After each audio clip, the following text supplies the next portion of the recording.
ہر عبادت سے برتر عبادت نماز، ساری دولت سے بڑھ کر ہے دولت نماز، ہر عبادت سے برتر عبادت نماز۔ الحمد لله رب العالمين والصلاة والسلام على سيد الأنبياء والمرسلين أما بعد فأعوذ بالله من الشيطان الرجيم بسم الله الرحمن الرحيم الصلاة والسلام عليك يا رسول الله وعلى آلك وأصحابك يا حبيب الله الصلاة والسلام عليك يا نبي الله وعلى آلك وأصحابك يا نور الله۔ پیارے آقا سرور دو عالم صلی اللہ تعالی علیہ وآلہ وسلم کا فرمان ذیشان ہے، جو مجھ پر جمعہ کے دن اور رات میں 100 مرتبہ درود پاک پڑھے، اللہ تبارک و تعالی اس کی 100 حاجتیں پوری فرما دے گا۔ یہ جو 100 حاجتیں پوری ہوں گی، ان میں سے 70 حاجتیں آخرت کے حوالے سے ہوں گی اور 30 حاجتوں کا تعلق دنیا سے ہوگا، اور اللہ تبارک و تعالی ایک فرشتہ مقرر فرما دے گا جو اس پڑھے ہوئے درود پاک کو میری قبر میں یوں پہنچائے گا جیسے تمہیں تحائف پیش کیے جاتے ہیں، اور فرمایا بلا شبہ میرا علم میرے وصال کے بعد ویسا ہی ہوگا جیسا میری حیات میں ہے۔ صلو علی الحبیب صلی اللہ تعالی علی محمد صلی اللہ علیہ وسلم۔ پیارے اسلامی بھائیوں، مدنی چینل کے ناظرین، ہم آج پھر اپنے سلسلے احکام نماز میں آپ کو خوش آمدید کہتے ہیں۔ ہو سکے تو بیان سننے سے پہلے اچھی اچھی نیتیں بھی فرما لیجیے کہ فرمان مصطفیٰ صلی اللہ تعالی علیہ وآلہ وسلم ہے، نیت المؤمن خیر من عملہ، مومن کی نیت اس کے عمل سے بہتر ہے۔ ناظرین، یہ بات واضح رہے کہ ہر مسلمان پر دن اور رات میں 5 وقت کی نماز پڑھنا یہ فرض ہے، اور یہ اللہ تبارک و تعالیٰ کا اپنے بندوں پر حق ہے، یہ اللہ تبارک و تعالیٰ کا حکم ہے جس پر اس کے بندوں نے عمل کرنا ہے۔ اور رہی بات فضائل کی، تو یہ مسلمانوں کو فرض کی ادائیگی کی طرف راغب کرنے کے لیے وارد ہوئے ہیں۔ ہر عمل کے بارے میں یہی ہوتا ہے کہ انسان کو جب پتہ چل جاتا ہے کہ اس عمل پر ثواب کیا ہے تو پھر یہ کوشش کرتا ہے، اس عمل کی طرف بڑھتا ہے، اسے پا لینے کی طرف جاتا ہے تاکہ اس عمل کو اپنا لے، اور جو اس کے اوپر اجر ہے وہ اس اجر کا مستحق ٹھہرے۔ فضائل اسی لیے بیان کیے جاتے ہیں، اور جس قدر نماز میں خشوع اور خضوع اور اخلاص زیادہ ہوگا اسی قدر ثواب میں بھی اضافہ ہوتا چلا جائے گا، اور اللہ تبارک و تعالی اس بندے کو بلا حساب بھی اجر عطا فرمائے گا۔ ناظرین، نماز کے جو انفرادی اعمال و اذکار ہیں، ان کے جو فضائل ہیں، کم سے کم بندے کو چاہیے کہ ان سے واقفیت ہو تاکہ نماز پڑھنے کی طرف رغبت بھی بڑھ جائے۔ تو آج کے سلسلے میں آپ کو بتائیں گے کہ نماز کے جو اعمال اور اذکار ہیں، انفرادی طور پر ان کے کیا کیا فضائل ہیں، چند ایک آپ کو گوش گزار کرتے ہیں۔ سب سے پہلے تکبیر تحریمہ۔ تکبیر تحریمہ کہہ کر ہم نماز میں انٹری کرتے ہیں، گویا ہماری نماز شروع ہو جاتی ہے۔ اس کی فضیلت کیا ہے؟ حضرت صالح بن حیان اس حدیث مبارک کے راوی ہیں، کہتے ہیں کہ میں نے حضرت ابو وائل رضی اللہ تعالی عنہ کو یہ فرماتے ہوئے سنا کہ حضرت عمر فاروق اعظم رضی اللہ تعالی عنہ نے مجھے اپنے ہاتھوں سے 4 تحفے دیے ہیں، اور ان میں سے ایک فرمانے لگے تکبیر تحریمہ ہے۔ تکبیر تحریمہ کیا ہے؟ فرمایا تکبیر تحریمہ یہ ہے التکبیر خیر من الدنیا وما فیہا۔ جو تکبیر تحریمہ ہے یہ دنیا اور جو کچھ اس کے اندر موجود ہے ان سب سے بہتر ہے۔ التکبیر خیر من الدنیا وما فیہا۔ اور اس کے بعد آتا ہے ثنا کا درجہ کہ نماز میں ہم پھر ثنا پڑھتے ہیں سبحانک اللہم و بحمدک و تبارک اسمک و تعالی جدک و لا الہ غیرک۔ اس کی فضیلت کے حوالے سے حضرت عبداللہ رضی اللہ تعالیٰ عنہ سے ایک حدیث مبارک مروی ہے، اور یہ ہے حضرت عبداللہ ابن مسعود رضی اللہ تعالیٰ عنہ۔ آپ فرماتے ہیں کہ اللہ کے رسول صلی اللہ علیہ وسلم نے یہ بات ارشاد فرمائی کہ اللہ تعالیٰ کو سب سے زیادہ جو کلام پسندیدہ ہے، اور یہ کلام بندے کا ہے، یہ کلام وہ ہے کہ جب بندہ یہ کہتا ہے سبحانک اللہم و بحمدک و تبارک اسمک و تعالی جدک و لا الہ غیرک، یہ بندے کا کلام رب کی بارگاہ میں پسندیدہ ہے۔ اور وہ کلام بندے کا کہ جو اللہ کی بارگاہ میں ناپسندیدہ ہے، وہ کلام کیا ہے؟ فرمایا یہ وہ کلام ہے کہ ایک آدمی دوسرے سے یہ کہتا ہے کہ اللہ سے ڈر جاؤ، اور وہ اگلا شخص اسے کہتا ہے جا جا یار تو اپنی فکر کر۔ اور ہمارے معاشرے میں اس طرح کی باتیں بہت ساری مل جاتی ہیں کہ ایک شخص دوسرے سے کہتا ہے کہ بھائی تو نماز کی طرف آ، یا آخرت کی فکر کر، یا کسی نیکی کے کام کی طرف بلاتے تو اس کا جا بھائی جا، تو جا اپنا کام کر جا کے۔ اس طرح ہرگز نہیں کہنا چاہیے۔ مومن کی شان یہ ہے کہ جب اسے بھلائی کی طرف بلایا جاتا ہے تو یہ لبیک کہتا ہے۔ اسے چاہیے کہ فوراً اپنے بھائی کے ساتھ ہو لے، وہ نماز کے لیے جا رہا ہے تو یہ بھی نماز پڑھ کر اپنے گھر آئے، پھر دیکھیے اسے سکون ملتا ہے یا نہیں ملتا۔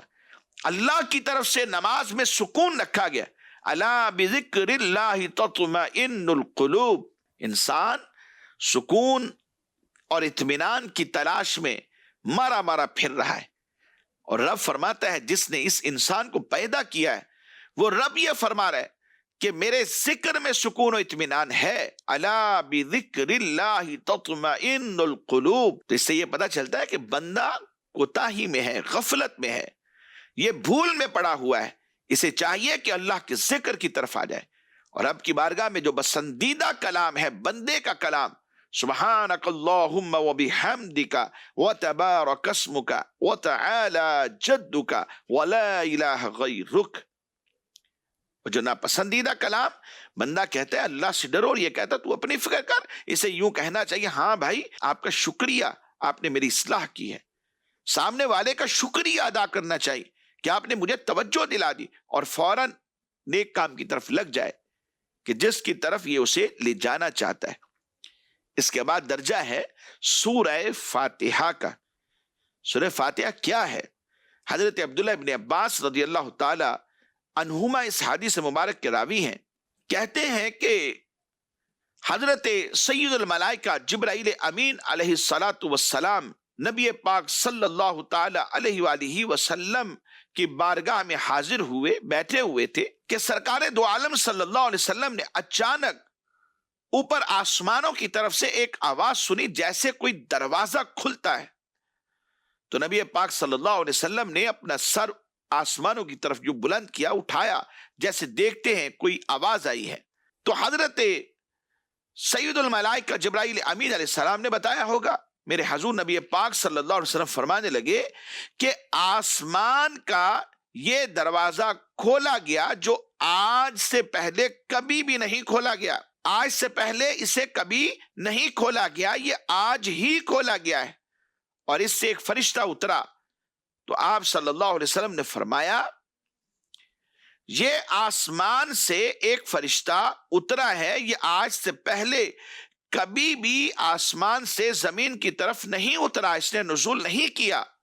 اس فرشتے نے آ کر سلام کیا اور نبی پاک صلی اللہ علیہ وسلم کی خدمت میں عرض کیا کہ آپ صلی اللہ علیہ وسلم کو 2 نور ملنے کی خوشخبری دیتا ہوں جو آپ صلی اللہ علیہ وسلم سے پہلے کسی نبی کو نہیں دیے گئے۔ ایسے 2 نوروں کی خوشخبری جو آپ سے پہلے کسی کو نہیں دیے گئے، ان میں سے ایک سورہ فاتحہ اور دوسری سورہ بقرہ کی آخری آیات بینات۔ آقا دو عالم صلی اللہ علیہ وسلم ان دونوں میں سے کوئی جملہ بھی نہیں پڑھیں گے مگر وہ آپ کو عطا کر دیا گیا ہے۔ حضرت ابو سعید بن معلّہ رضی اللہ تعالیٰ عنہ فرماتے ہیں کہ میں نماز پڑھ رہا تھا تو مجھے آقا دو عالم صلی اللہ علیہ وسلم نے بلایا، مجھے آواز دی، لیکن میں چونکہ نماز میں تھا تو اس لیے میں نے جواب ہی نہیں دیا۔ میں جب نماز سے فارغ ہوا تو حضور نبی پاک صلی اللہ علیہ وسلم کی خدمت میں حاضر ہوا، عرض کی کہ آپ نے مجھے بلایا تھا؟ تو اللہ کے رسول صلی اللہ علیہ وسلم نے فرمایا، جب انہوں نے یہ کہا کہ حضور آپ نے مجھے بلایا تھا، میں نماز پڑھ رہا تھا، تو حضور فرمانے لگے کہ اللہ تبارک و تعالیٰ نے یہ نہیں فرمایا استجیبوا للہ وللرسول اذا دعاکم، اللہ اور اس کے رسول کی بارگاہ میں حاضر ہو جاؤ جب وہ تمہیں بلائیں۔ پھر ارشاد فرمایا، کیا میں تمہیں تمہارے مسجد سے نکلنے سے پہلے قرآن پاک کی سب سے عظیم سورت نہ سکھاؤں؟ پھر آپ صلی اللہ علیہ وسلم نے، آپ کہتے ہیں، میرا ہاتھ پکڑ لیا، حضرت ابو سعید بن معلّہ رضی اللہ تعالیٰ، جب ہم نے مسجد سے نکلنے کا ارادہ کیا تو میں نے عرض کیا، یا رسول اللہ صلی اللہ علیہ وسلم، آپ نے مجھے فرمایا تھا کہ میں ضرور تمہیں قرآن مجید کی سب سے عظمت والی جو سورت ہے وہ سکھاؤں گا۔ تو پھر حضور نبی پاک صلی اللہ علیہ وسلم نے ارشاد فرمایا، وہ سورہ الحمدللہ رب العالمین ہے، یعنی سورہ فاتحہ۔ حضور فرمانے لگے یہ سبع مثانی ہے، یہ قرآن کی عظیم سورت ہے جو مجھے اللہ رب العزت نے عطا کی ہے۔ یوں ہی حضرت ابی بن کعب رضی اللہ تعالیٰ عنہ سے بھی روایت کہ نبی پاک صلی اللہ علیہ وسلم نے یہ ارشاد فرمایا انہیں کہ اللہ نے توریت اور انجیل میں ام القرآن کی مثل کوئی سورت بھی نازل نہیں فرمائی۔ اور حضرت عبد الملک بن عمیر رضی اللہ تعالیٰ عنہ سے مروی کہ آقا دو عالم صلی اللہ علیہ وسلم نے ارشاد فرمایا، سورہ فاتحہ ہر مرض کے لیے شفا ہے۔ مدنی چینل کے ناظرین، اس کے بعد جب سورہ فاتحہ پڑھ لیتے ہیں تو آمین کہتے ہیں۔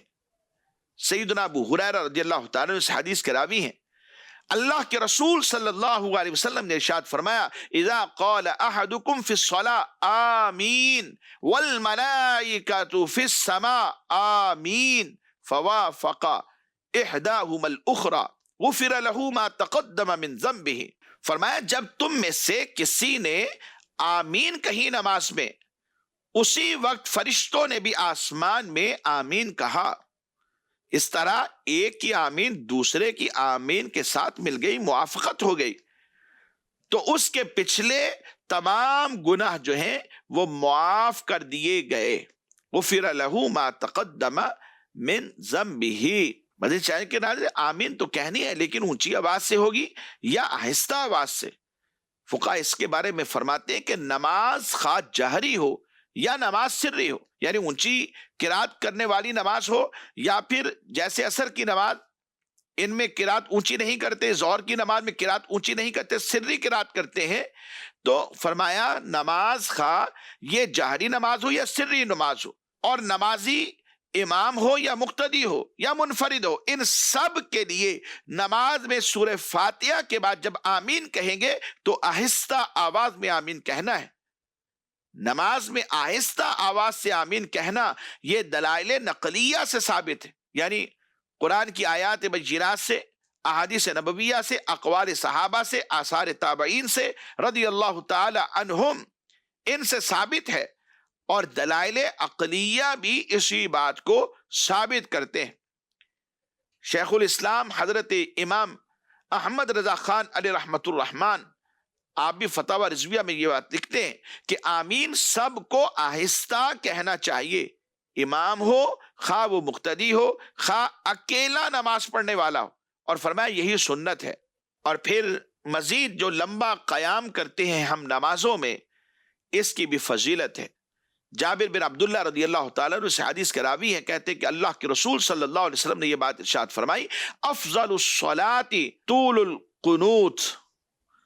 فرمایا کہ افضل نماز جو ہے وہ قیام کا لمبا ہونا ہے۔ اور حضرت سیدنا ابو ہریرہ رضی اللہ تعالیٰ عنہ کنز العمال کی حدیث مبارک ہے، اسے روایت کرتے ہیں کہ اللہ کے رسول صلی اللہ علیہ وسلم نے ارشاد فرمایا کہ نماز میں لمبا قیام کرنا موت کی تکالیف کو کم کر دیتا ہے۔ نماز میں قیام کر رہے ہیں، سورہ فاتحہ اور پھر آیات بینات کی تلاوت ہو رہی، قیام جتنا لمبا ہے یہ موت کے وقت کی جو تکالیف ہے اسے کم کر دیتا ہے. اور پھر نماز میں رکوع ہے، قومہ ہے، سجدہ ہے. اس کے متعلق بھی ایک حدیث مبارک، آئیے اس کی فضیلت سماعت کیجئے. حضرت عبادہ بن صامت رضی اللہ تعالیٰ عنہ سے حدیث مبارک مروی ہے کہ نبی پاک صلی اللہ علیہ وسلم نے ارشاد فرمایا، جب ایک شخص اچھی طرح نماز پڑھتا ہے اور رکوع و سجود یہ مکمل کر لے، رکوع کا ذکر بھی اور سجدے کا ذکر بھی، نماز اچھی طرح پڑھ رہا ہے اور کمپلیٹ رکوع کر رہا ہے اور کمپلیٹ سجدہ کر رہا ہے، تو فرمایا تو نماز اس نمازی کے لیے دعا کرتی. ایک میں اور آپ دعا کرتے ہیں، دوسرا یہاں پر دیکھیں وہ نماز بھی اس نمازی کے لیے دعا کر رہے اور کہتی ہے اللہ تعالیٰ تیری بھی ایسے ہی حفاظت فرمائے جیسے تو نے میری حفاظت کی ہے. پھر وہ نماز فرمایا آسمان کی جانب اوپر اٹھا لی جاتی ہے، اور جب کوئی شخص نماز کو بری طرح پڑھتا ہے، یعنی اچھا نہیں پڑھتا، نماز کے جو رکوع اور سجود ہیں ان کو صحیح طریقے سے کمپلیٹ ادا نہیں کرتا، بہت سارے ایسے نمازی آپ کو نظر آئیں گے، تو فرمایا اس کے رکوع اور سجود مکمل اس نے نہیں کیے تو نماز اس نمازی کے لیے کوئی اچھی دعا نہیں کرتی، بری دعا کرتی، اور کہتی ہے اللہ تعالی تجھے بھی ایسے ہی برباد کرے جیسے تو نے مجھے ضائع کر دیا، رب ایسے ہی تجھے بھی ضائع کر دے. اس کے بعد وہ نماز پرانے کپڑے کی طرح لپیٹ کر اس نمازی کے منہ پر مار دی جاتی ہے. مدنی چینل کے ناظرین، نماز بالکل آرام سے پڑھیں. جب آئی گئے ہیں، پڑھنے ہی لگے ہیں تو جلدی کس بات کی ہے؟ رکوع صحیح طریقے سے ادا کیا جائے، قومہ صحیح طریقے سے ادا کیا جائے، سجدہ صحیح درست طریقے سے جیسے اسلام نے ہماری رہنمائی کی ہے اس انداز میں ادا کیا جائے تو نماز انسان کے لیے برکت ہی برکت ہے. حضرت معدان بن ابو طلحہ ان سے مروی ہے کہ میں نے نبی پاک صلی اللہ علیہ وسلم کے آزاد کردہ غلام حضرت ثوبان رضی اللہ تعالیٰ سے ملاقات کی، اور میں نے عرض کی کہ مجھے ایسا کام بتائیں جس کی وجہ سے اللہ تبارک و تعالیٰ مجھے جنت میں داخل فرما دے. تو یہ سن کر حضرت ثوبان رضی اللہ تعالیٰ خاموش رہے. میں نے دوبارہ ان سے پوچھا تو پھر وہ خاموش رہے. اس کے بعد تیسری مرتبہ پوچھا تو تب بھی وہ خاموش رہے. تو پھر انہوں نے مجھے کہا میں نے بھی یہ بات اللہ کے رسول صلی اللہ علیہ وسلم سے پوچھی تھی، تو آقا دو عالم صلی اللہ علیہ وسلم فرمایا تھا سجدے بہت کثرت سے کیا کرو، کیونکہ ہر ایک سجدے سے اللہ تعالیٰ تیرا ایک درجہ بلند کرے گا اور تیرا ایک گناہ معاف کر دے گا. سبحان اللہ. سجدے کثرت سے کیا، ہم ایک سجدہ کرتے گناہ معاف ہوتا ہے اور ایک درجہ بھی بلند ہوتا ہے. حضرت سیدنا ابو ہریرہ رضی اللہ تعالیٰ عنہ کہتے ہیں کہ اللہ کے رسول صلی اللہ علیہ وسلم نے بات ارشاد فرمائی اقرب ما یکون العبد من ربہ وہو ساجد، کہ اللہ کے رسول صلی اللہ علیہ وسلم نے فرمایا بندہ اپنے رب کے سب سے زیادہ قریب سجدہ کی حالت میں ہوتا ہے، لہذا سجدہ میں کثرت سے اللہ سے دعا مانگا کرو. حضرت رفاع بن رافع رضی اللہ تعالیٰ سے روایت ہے کہ ایک دن ہم اللہ کے رسول صلی اللہ علیہ وسلم کے پیچھے نماز پڑھ رہے تھے. جب آپ نے رکوع سے اپنا سر اٹھایا تو کہا سمع اللہ لمن حمیدہ، تو پیچھے ایک شخص تھا وہ کہنے لگا ربنا ولک الحمد حمدا کثیرا طیبا مبارکا فی، اللہ کے لیے بہت زیادہ تعریفیں جو پاکیزہ اور بابرکت ہے. کہا جب اللہ کے رسول صلی اللہ علیہ وسلم نے نماز سے سلام پھیرا تو آپ نے فرمایا ابھی ابھی نماز میں کون بول رہا تھا؟ یہ جو الفاظ کہے گئے تھے ربنا ولک الحمد حمدا کثیرا طیبا مبارکا فی، یہ کون بول رہا تھا؟ تو شخص نے عرض کیا انا یا رسول اللہ صلی اللہ علیہ وسلم، یعنی حضور میں تھا. تو اللہ کے رسول صلی اللہ علیہ وسلم نے فرمایا میں نے 30 سے زائد فرشتوں کو دیکھا کہ ان میں سے ہر ایک اس کوشش میں تھا کہ ان کلمات کو پہلے کون لکھے، یعنی یہ کلمات اللہ کی بارگاہ میں پسندیدہ ہو گئے اور فرشتے اس جستجو میں تھے کہ ان کلمات کو لکھیں، کون پہلے لکھے گا، اس لیے آگے بڑھنے کی کوشش کر رہے ہیں. اور حضرت ابو ہریرہ رضی اللہ تعالیٰ عنہ کی روایت کے مطابق آپ کہتے ہیں کہ اللہ کے نبی صلی اللہ تعالی علیہ وآلہ وسلم نے یہ ارشاد فرمایا اذا قال الامام سمع اللہ لمن حمدہ، جب امام کہے سمع اللہ لمن حمدہ فقولوا، تو پھر تم کیا کہنا؟ اللہم ربنا لک الحمد، تو تم اس کے جواب میں اللہم ربنا لک الحمد کہنا۔ اور پھر فرمایا فَإِنَّهُ مَنْ وَافَقَ قَوْلُهُ قَوْلَ الْمَلَائِكَةِ غُفِرَ لَهُ مَا تَقَدَّمَ مِنْ ذَنْبِهِ، کیونکہ جس کا یہ قول فرشتوں کے قول کے موافق ہو گیا تو اس کے سابقہ جو گناہ ہیں وہ بخش دیے جائیں گے۔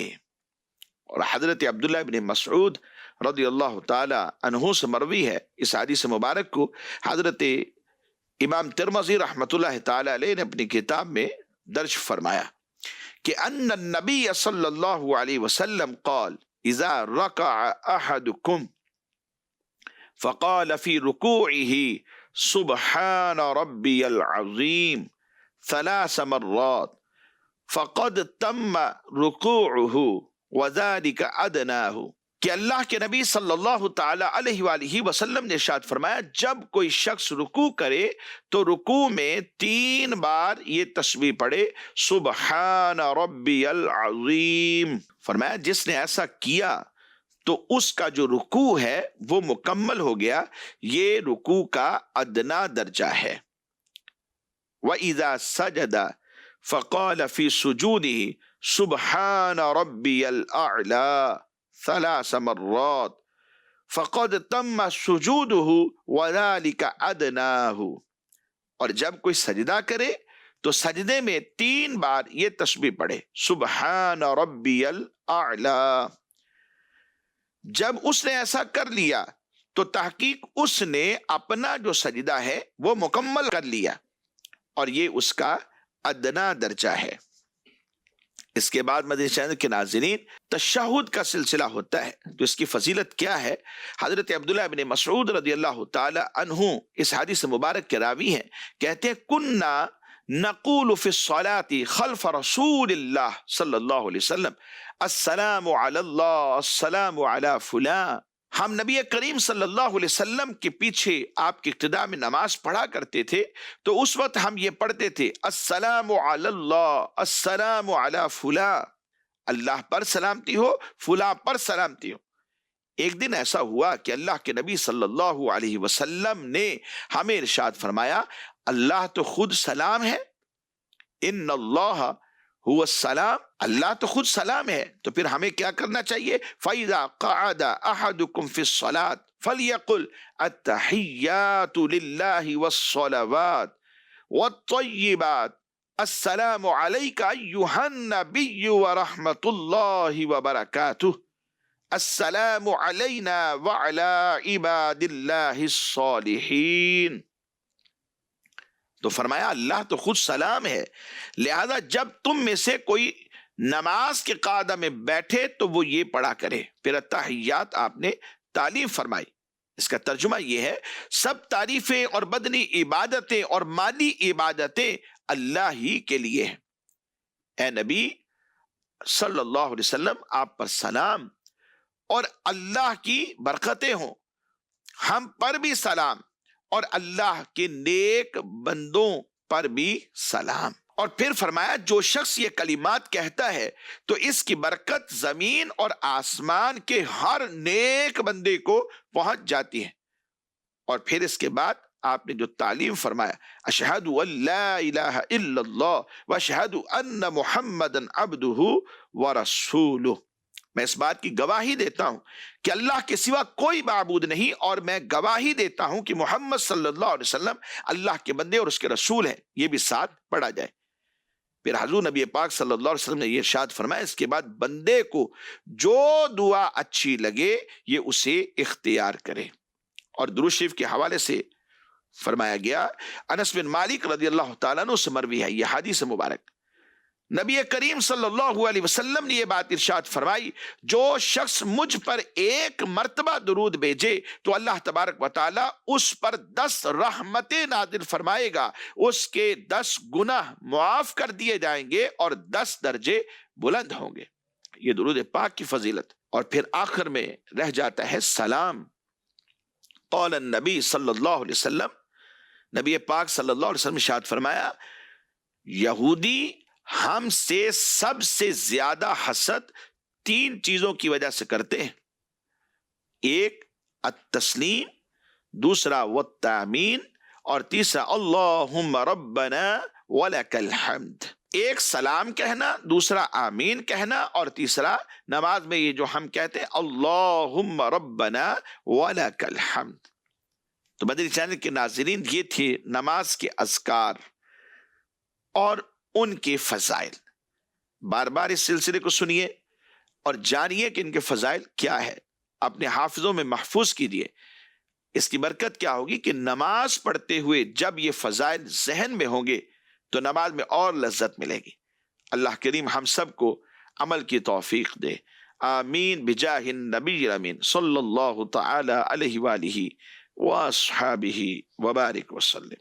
ہر عبادت سے برتر عبادت نماز، ساری دولت سے بڑھ کر ہے دولت نماز، ہر عبادت سے برتر عبادت نماز۔